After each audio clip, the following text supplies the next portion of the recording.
Speaking of batshit insane people, look, I don't know a whole lot about Ethan Klein and online rivalries and shit. Like, I have gone out of my way to avoid drama as best as I possibly can. I know that sounds silly, and sometimes we get tied into this stuff, but most of the time we're just like pointing and laughing. I don't know who's rivals with who. I don't care that much. We have people who come on our show who don't like this person or this person doesn't like this person. And I don't really care to know about all that nonsense. Right? I really don't. It's their life, their business. They're all grown ass adults. But this story with Ethan Klein and the H3H3 podcast is very interesting. Disbrew, do you remember how this whole thing originated with his content nuke with Hassan Piker? Yes, I think it went back a bit before that. There was a content cop was done on him, and then this was kind of his planned revenge, is what it seems to be like. Right. Yeah, so people watched it, as they do, but they reacted immediately. And even then, it was just going, people are watching us rather than him. And that's what you can't do, because that's one of the removes the fair use clause. Correct. Now, he has updated us on some interesting things. Because one of the biggest things about this was getting discoverability when it comes to Reddit, and then potentially being held accountable, specifically the Reddit mods who went out of their way to make sure that people could watch his show without him benefiting from it, right? That was the idea, where you can watch it on all these people's Twitch channels because it won't support him. And there was no fair use idea behind it. So this is his latest update here. Then also, because some of your cohorts leaked your Discord messages to us, we have some of your Discord IDs, and guess what? We're gonna if anyone's gonna have your real identity, it's gonna be right there. We're gonna have all your messages. Discord. And listen, don't try to erase them. If you erase them now, it's not gonna look good. And you should know that I'll still get them even if you erase them, because the companies hold. Yeah, they don't really delete that stuff. Yeah, and that and so I'm getting it. So you can erase, you can run, you can cry, you can piss, you can bitch, but I'm coming. And you're about to find out what happens when you fuck a stranger in the ass. There it is. We got to pull that soundbite. Okay, so he's getting the Reddit information, the Redditor information, the Reddit mods from Discord as well. And he actually has this legally here. Ethan Klein has received judicial permission to subpoena information from Reddit in order to dox and sue several H3 snark moderators here. And you can actually see the paperwork here, which is this actually, like, it's a very big deal, because you see all these people who hide behind their anonymity. And ultimately, what he's done is he's played an incredible game of 4D chess at this point. I mean, you can criticize the dude all you want, and probably rightfully so, but this has a very big impact on the way that the internet functions, and specifically anonymity online, when it comes to the idea of breaking down or attacking individual content creators, or just people as a whole. There's a lot there, man. Disbrew, your thoughts on him going after the Reddit mods? Well, the way he pitched it has been, I think he even said in his video, he doesn't want it to affect normal React content. And he did specifically pitch it as, this is because they did it to deprive me of views specifically, and admitted to it. So I don't think it'll affect general React stuff as it is, as that will have other precedents and other laws as it is. And when it comes down to getting your identity, that's always been possible with court orders.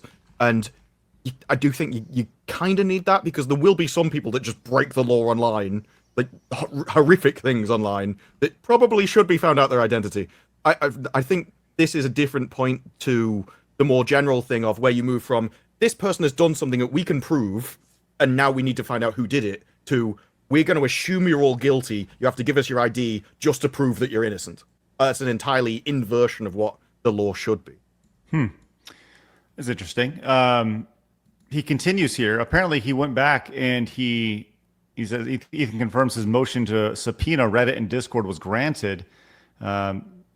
Big news coming out of the H3 lawsuits because today we got granted some great news on the legal front here, and the haters, the snarkers, they are all in shambles. They should be crying. They should be pissing. They should be in fear. It's time to, again, I offered clemency. Clementine. No, Clementine. darling. No, No, he's right. Clementine. He means clemency. Apple clemency. So I'm saying again. I've had this offer. Now this is basically as when these subpoenas go out and I get that personal info. There's no more clemency. The presidential pardon, which I'm offering right now, is become closed. So he's going after him. I mean, that's the biggest thing is that he's going after him, and I don't know if I think this is a situation where Reddit mods and just there's the stereotypical Reddit mod meme, the fat guy, neck beard behind his keyboard, the keyboard warrior, right, or the rainbow haired warrior. The stereotype is true in a lot of situations for these Reddit mods, but I do think this is a case that could have at least make those mods think twice before doing something like that again. Phoenix, I see you shaking your head. No, I'm just agreeing with you. Oh, okay, sounds good. But yeah, every lawyer rarity. I've seen comment on this has said they're all screwed. Like, they have no defense. They almost, in their streams, denied every single defense they could use by just stating their intention. And so I think with the Reddit mods, what is he exactly going after them for? Because they didn't break any of the fair use stuff. Is it more just to get information from the streamers to build a bigger case on the streamers? Is that what it is? Yeah, I think the idea is that he's going to find them liable and as a accessory to them breaking the law. Oh, I think that's the premise. Is they provide. It's like if you were to go out and shoot somebody, but I handed you the gun to do it, I would also be held liable in that situation, right? yeah, I didn't know that was applicable to copyright infringement. Because otherwise you could have entire companies where, yeah, they all breach copyright, but it's not the company that did it, it's the employees. It's Yeah, that seems like an awful way to drag them into it if they can. I thought it was just he was after chat logs and stuff, like more incriminating evidence, essentially.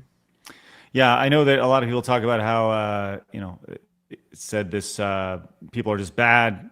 Some of the Reddit mods sent a skull to his house, of all things. Like, pretty deranged folks online, when it comes to this. It's mess. It's a mess. But so yeah, we're definitely going to follow this from afar, and as it kind of ticks up and gets become a bigger story, we'll definitely follow it, because there will be long-lasting effects from this, 1,000%. And whether it's on Reddit or Discord or just the way people react and act online, this is a big deal. And I don't think people truly understand kind of the 4D chess that he played here. And like I said, like it or hate it, it is certainly impressive. So, But that's what we have over here with the law. A lot of it isn't. If so many people break a law, you can't put them all in prison. Our prisons are already overflowing. But one of the things it does do is make you think twice when you post something. So something you may have just posted without a thought. Now should I? It's probably not worth the risk, and then it never gets seen. So even you can have second order effects that you never intended to of just silencing people. join the normal men. Hit that subscribe button right here and watch another video right here.